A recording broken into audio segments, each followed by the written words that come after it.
bagi rekan-rekan pelayanan yang Tuhan Yesus kasihi.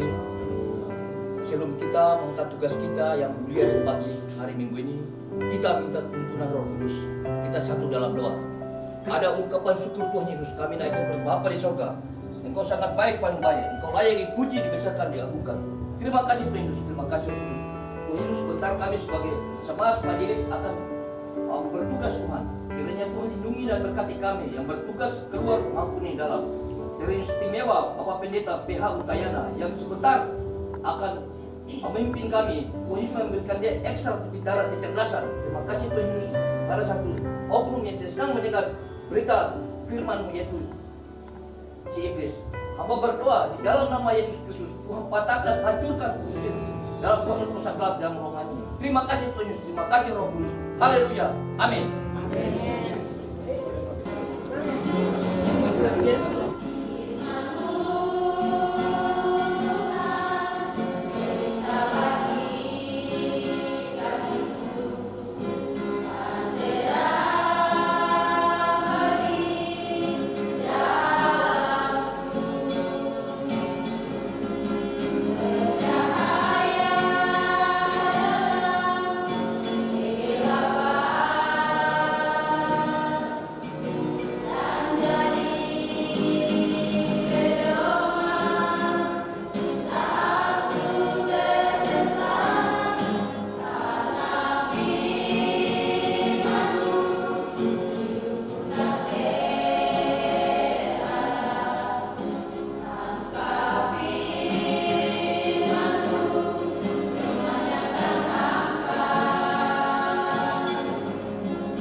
ke-8 demikian bunyinya, persembahan yang benar.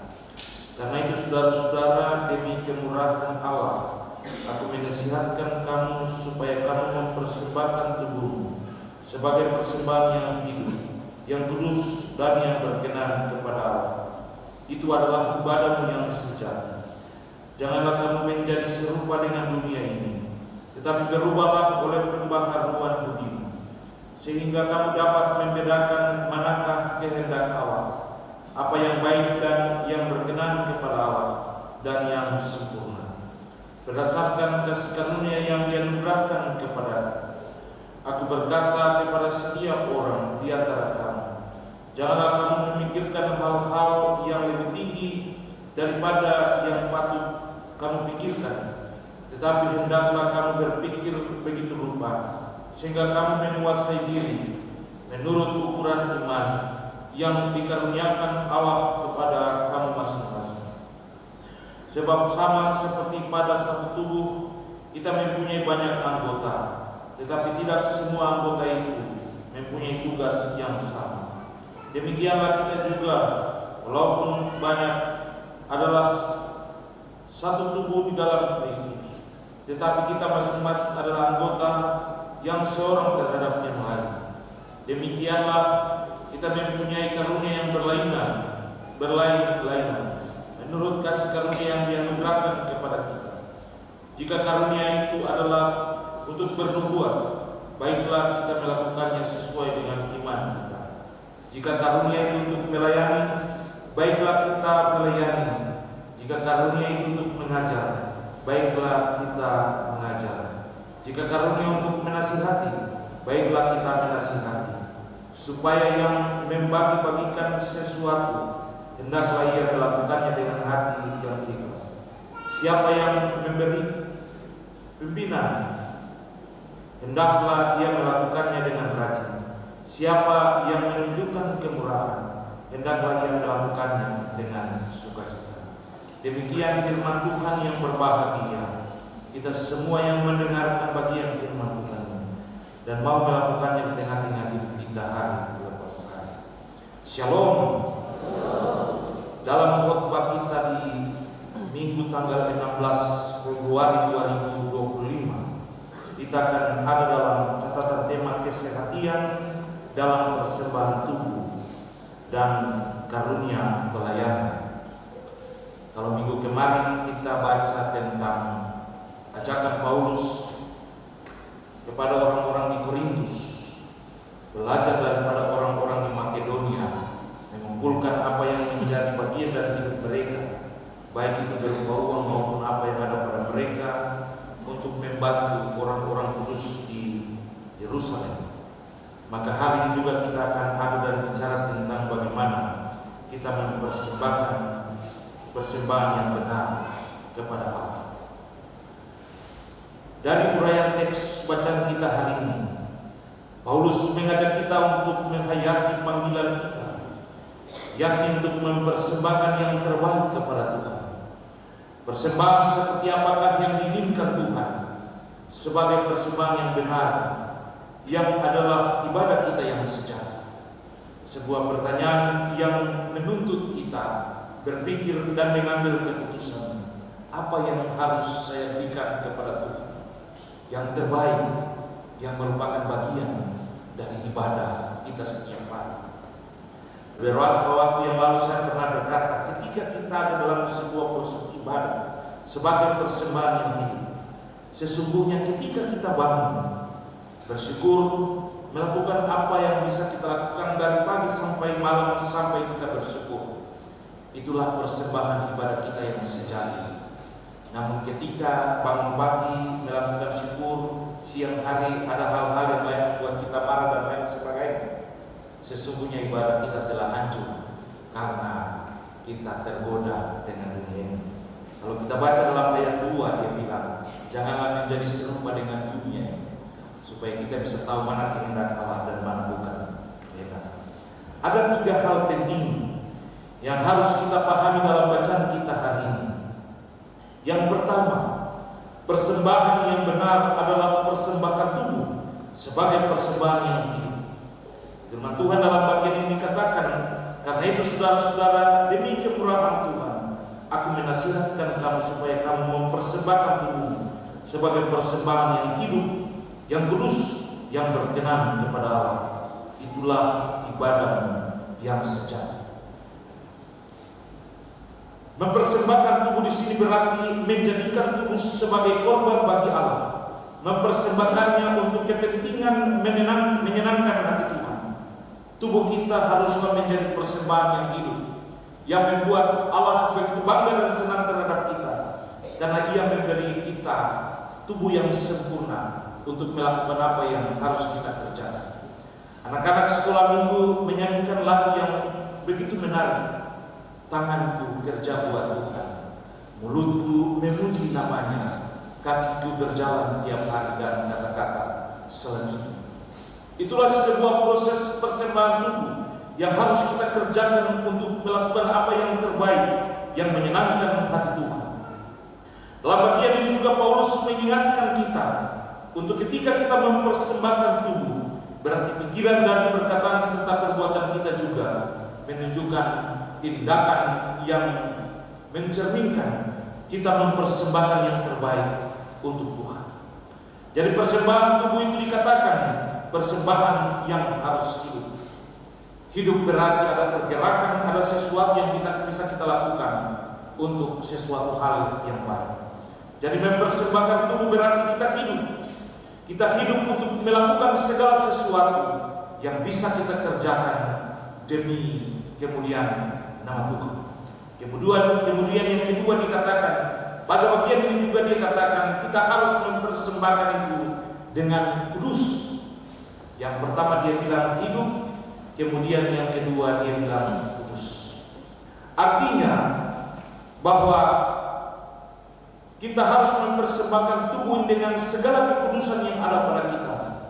Segala sesuatu yang kita kerjakan harus kudus, bukan mencerminkan sesuatu yang tidak menyenangkan Allah, tetapi membuat Allah bangga terhadap gerakan tubuh kita dalam kekudusan yang kita lakukan. Itu berarti kita setelah melaksanakan apa yang disebut dengan persembahan yang kita kerjakan atau lakukan secara totalitas akan hidup kita yang kudus. Kalau pikiran kita tidak kudus, kita bekerja dan melakukan apa yang bisa kita kerjakan, tapi pikiran kita kudus, tidak kudus sama saja. Kalau perkataan kita tidak kudus, walaupun kita melaksanakan pelayanan, itu tidak menjadi arti apa-apa bagi Allah. Bahkan perbuatan-perbuatan dan tindakan-tindakan kita menunjukkan tidak kudusnya tindakan-tindakan itu merupakan hal-hal yang menurut Paulus bukanlah persembahan itu yang benar. Yang kedua, dalam bagian ini juga dikatakan persembahan yang benar yaitu meliputi persembahan talenta dan kemampuan yang ada pada kita dalam hidup ini. Bahwa Tuhan telah memberikan kita talenta dan kemampuan menurut ukuran pemberian Tuhan. Itulah sebabnya Ia mengajak untuk kita melakukan itu sebagai satu persembahan bagi kemuliaan nama Tuhan. Roma 12 ayat 3, berdasarkan kasih karunia yang dianugerahkan kepadaku, aku berkata kepada setiap orang di antara kamu, janganlah kamu memikirkan hal-hal yang tinggi daripada hal-hal yang patut kamu pikirkan, tetapi hendaklah kamu berpikir begitu rupa sehingga kamu menguasai diri menurut ukuran iman yang dikaruniakan Allah kepada kamu masing-masing.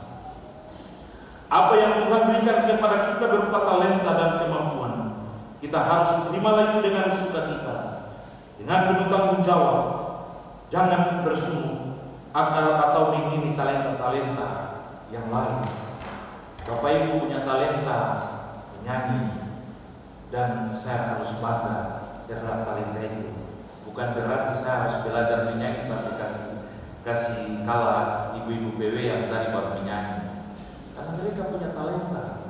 Mereka juga tidak bisa menyaingi saya kalau saya punya kemampuan khotbah misalnya. Itu kan sesuatu hal yang telah Tuhan beri sesuai dengan kemampuan. Saya tugas di Maiklat, ada satu penatua namanya Sepi Semunya, satu penatua lagi namanya Yonas Safur. Jadi semuanya dia pimpin sembahyang.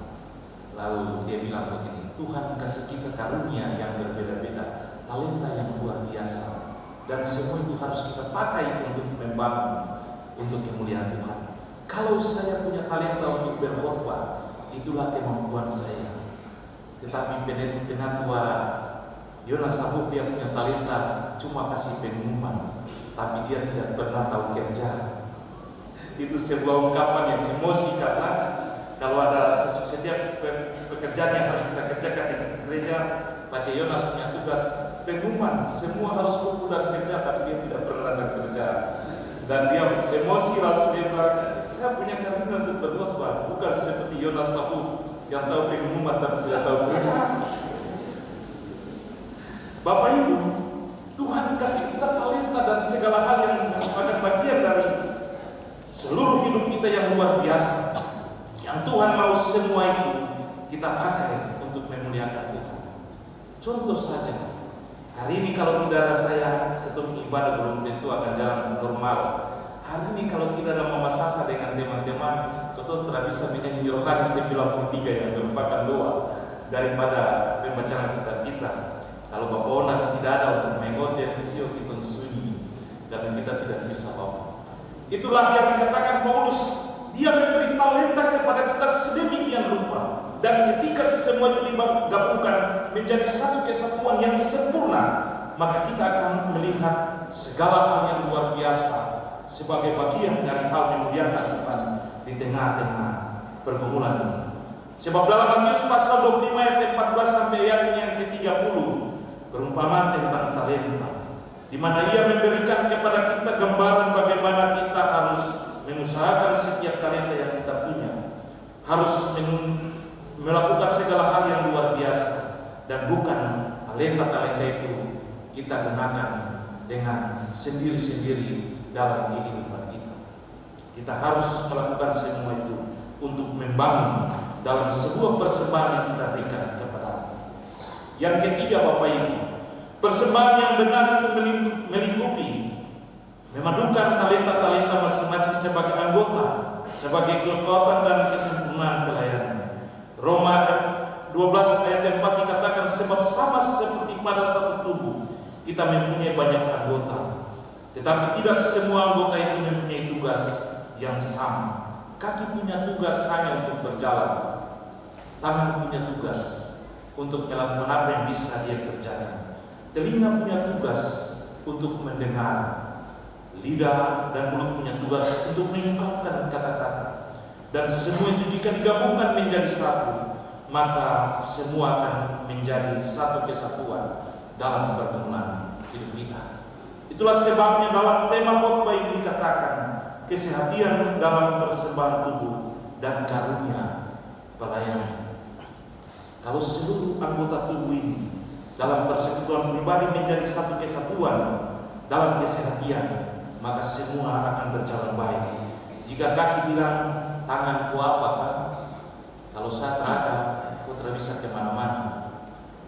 Lalu kaki kepala bilang, Pak, kalau saya terada juga, kamu tidak bisa hidup. Lalu mata bilang, untung saya bisa melihat, jadi kau bisa kaki bisa melangkah kemana-mana.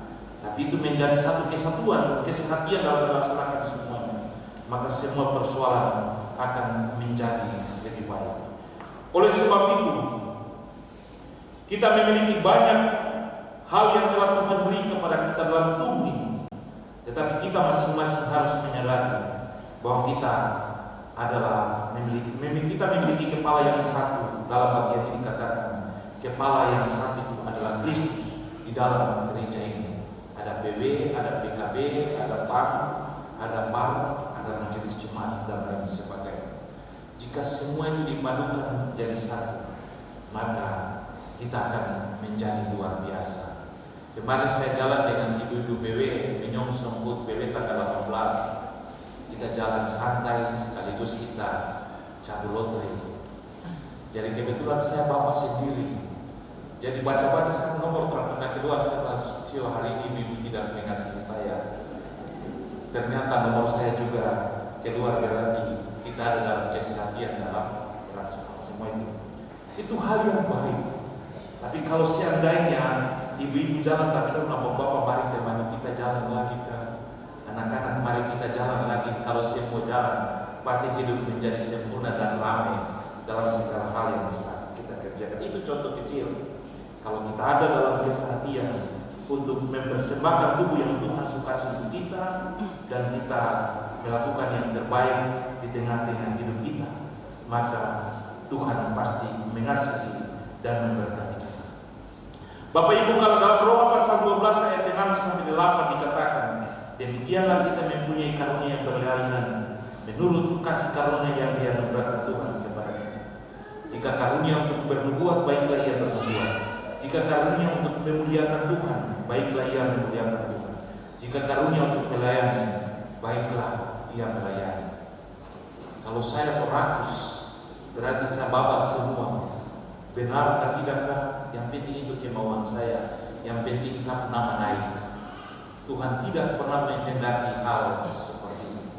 Yang Tuhan mau, kita masing-masing telah diberikan olehnya apa menurut ukuran yang bisa dikerjakan. Kalau kita melakukan itu dengan sendiri-sendiri, maka hasilnya tidak ada. Tapi kalau kita melakukannya dengan bersama-sama, memadukan dan ada dalam kesehatan yang bisa kita kerjakan, maka kita bisa memperoleh apa yang terbaik untuk kemuliaan nama Tuhan.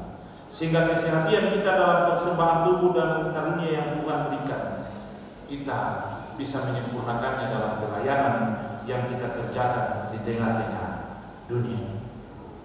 Bapak Ibu jemaat yang diberkati Tuhan, marilah kita membangun persekutuan kita di dalam Tuhan. Kita mempersembahkan yang terbaik bagi Tuhan sesuai dengan talenta yang ada pada kita masing-masing. Kalau kita melihat orang punya talenta, lihatlah itu sebagai bagian dari ungkapan syukur bahwa ia ada dan bisa menyempurnakan kekurangan kita. Ingat waktu Tuhan bilang kepada penciptanya Hawa, dia bilang, tidak baik manusia itu hidup seorang diri saja. Aku harus menciptakan penolong baginya. Tidak baik kalau pendeta dan majelis jemaat kerja baru jemaat nonton. Tapi kalau kita semua kerja sama-sama, semua pasti jalan baik-baik. Sehingga kalau sesuatu yang kita lakukan benar-benar terjadi, orang telah bilang memang pendeta Untayana dia hebat sampai dia bisa begini. Tapi orang bilang jemaat Efata Melanu luar biasa karena mereka bisa buat sesuatu yang luar biasa. Berarti tidak ada orang nama yang naik, tapi kita semua punya nama naik. Oleh sebab itu, Bapak Ibu, marilah kita mempersembahkan yang terbaik kepada Tuhan. Nafas hidup yang telah diberikan oleh Tuhan kepada kita, ditambah lagi dengan berbagai karunia yang Tuhan beri bagi kita. Kita padukan itu menjadi satu kesatuan untuk memuliakan Allah. Sebuah pertanyaan untuk ketua, apa yang kita buat bagi Allah ketika Dia melakukan segala sesuatu yang luar biasa bagi kita? Apa yang Mama Yaman bikin untuk Tuhan ketika Tuhan buat Mama Yaman ada dalam situasi yang luar biasa sebagai seorang perempuan? Apa yang Tuhan suka untuk Bapak Alisu sebagai seorang laki-laki yang luar biasa yang harus dikerjakan di tengah-tengah hidup ini? Tuhan suka untuk kita segala sesuatu dan kita tidak sanggup untuk menghitungnya. Dia cuma minta persembahkanlah yang terbaik bagi diri. Oleh sebab itu ada 3 hal penting yang harus kita pikirkan ketika kita mempertanyakan apa yang kita buat bagi Allah ketika Tuhan memberikan segala sesuatu yang luar biasa. Yang pertama dia bilang, persembahkanlah tubuhmu sebagai persembahan yang hidup, yang kudus, yang berkenan kepada Allah lewat pikiran, perkataan, dan perbuatan yang nyata di tengah-tengah hidup ini. Saya tidak suka dengan Ibu Erna karena Ibu Erna punya sesuatu yang luar biasa. Buang itu jauh-jauh dan melihat Ibu Erna sebagai sahabat dan teman kerja di tengah-tengah pelayanan itu. Karena saya punya pikiran itu harus kudus dan benar di hadapan Allah. Yang kedua, persembahkanlah talenta yang dan kemampuan yang ada pada kita Kini di sini seluruhnya kita persembahkan itu hanya kepada Tuhan. Kalau Tuhan tarik apa yang telah diberikan kepada kita, kita tidak bisa apa-apa. Beberapa waktu yang lalu saya coba bilang ke teman sebelah kiri kanan, "Weh, jangan sombong, karena nafas ini kamu pinjam dari Tuhan." Tuhan kasih kita nafas, tambah dengan talenta yang luar biasa. Kalau kita bukan bikin yang terbaik di belakang aku, saya suka kasih nafas, saya suka kasih talenta satu, tapi karena terbaik saya tambah satu lagi. Dan itu yang bisa Tuhan kasih untuk kita. Oleh sebab itu, dengan talenta dan kemampuan yang ada, kita berikan yang terbaik untuk Tuhan, maka Tuhan akan kasih tambah yang lebih baik lagi. Yang ketiga, persembahkanlah kesatuan hati dan atau kesehatan kita dengan sesama. Memadukan talenta masing-masing sebagai anggota, sebagai kekuatan dan kesempurnaan pelayanan yang utuh dalam panggilan kita sebagai orang percaya. Kalau kita membangun sesuatu, rumah yang kecil, pendeta Udayana punya jago itu, kalau paku terkena bengkok, maka dia tugas paku saja. Kalau satu orang punya tugas bisa merancang tiang-tiang untuk menjadi lebih baik, itu dia punya tugas. Satu orang punya tugas cat, itu dia punya tugas. Satu orang punya tugas paku seng, itu dia punya tugas. Kalau semua jadi satu, pekerjaan yang bisa kita kerjakan 3 bulan akan mungkin jadi 1 bulan, karena kita memadukan dalam kesehatan. Dulu saya tugas kita membangun kantor kelas, lalu kita rapat terus, kita baku-bagi supaya kantor ini dia bisa jadi. Kita tidak boleh minta uang dari pemerintah, kita semua sehati membangun. Pendeta dan yang pasukan pendeta-pendeta semua punya tugas cari uang, siap korden, harganya 60 juta. Kami punya tugas cari uang 60 juta. Pak Agus bilang, saya dengan satu pasukan pegawai-pegawai kami tugas bangun beli besi, beli semen dan lain, bangun kantor ini sampai selesai. Masyarakat warga jemaat punya tugas piara babi, bikin sayur, bikin kebun supaya beresnya itu semua aman. Kita sehat dan kerja. 1 tahun kita bangun dan tidak ada utang. Itu contoh keseharian dalam membangun hal yang bisa kita kerjakan. Bapak Ibu, Tuhan sudah buat yang terbaik bagi kita. Dia cuma minta, hendaklah kita ada dan melakukan segala sesuatu dengan kesehatan, memadukan apa yang menjadi talenta hidup kita dalam membangun kehidupan di tengah-tengah hidup ini. Sebab Dia akan memberi karunia yang lebih kepada kita kalau kita sudah ada dalam kesehatan, dalam melakukan yang terbaik di tengah-tengah hidup ini. Tuhan memberkati kita semua. Mari kita pulang, kita memadukan apa yang bisa kita padukan di tengah-tengah pekerjaan kita di rumah, dalam keluarga, dalam kehidupan berjemaat, dalam kehidupan bermasyarakat. Maka Tuhan akan memberkati kita di tengah-tengah pergumulan dan perjalanan hidup kita yang kita kerjakan. Amin.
sukacita, tepuk tangan yang mantap.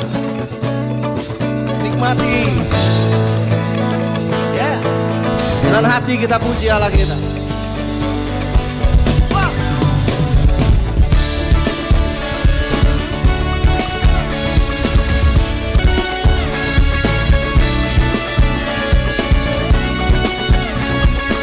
Sekali lagi, nyanyikan dengan hatimu. Kagum akan Tuhan. Ajarku berdiam dekat di hatimu. Di saat ku berpaling, temukan cintamu. Di sana kau berarti untuk bawaku lagi bersekutu dalam damai yang sejati.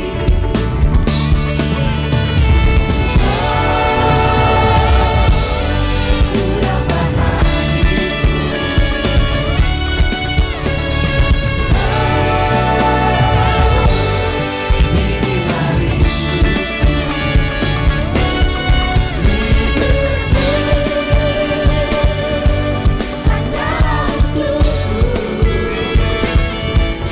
Segenap hati terharu akan kebaikanmu dan nafasku menceritakan kasihku.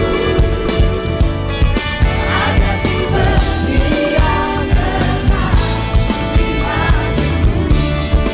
Ayo melalui saudara, katakan.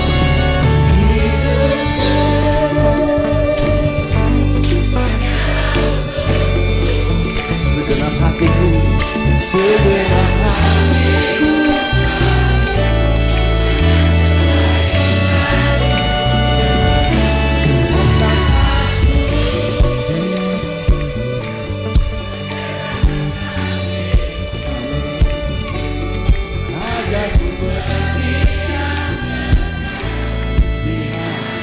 Yes, sekali lagi. Dengan segenap hatiku.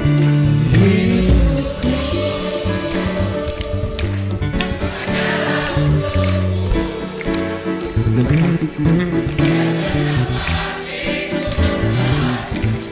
akan kebaikan.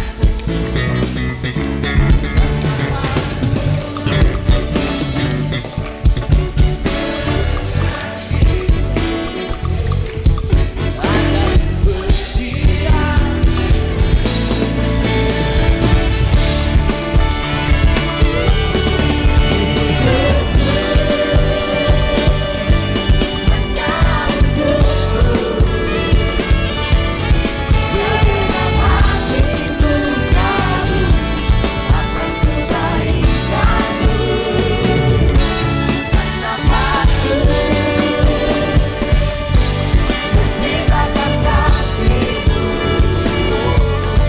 Ada ku berdiam dekat di hatimu. Ada ku berdiam dekat di hatimu. Ada ku berdiam dekat di hatimu.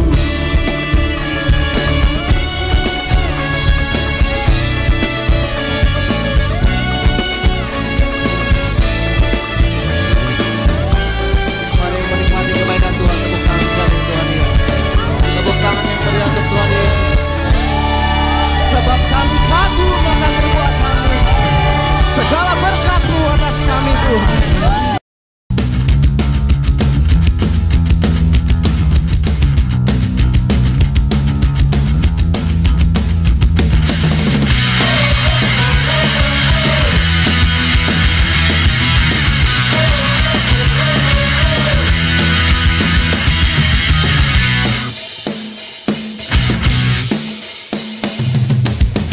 Bersorak-sorai muliakan namanya.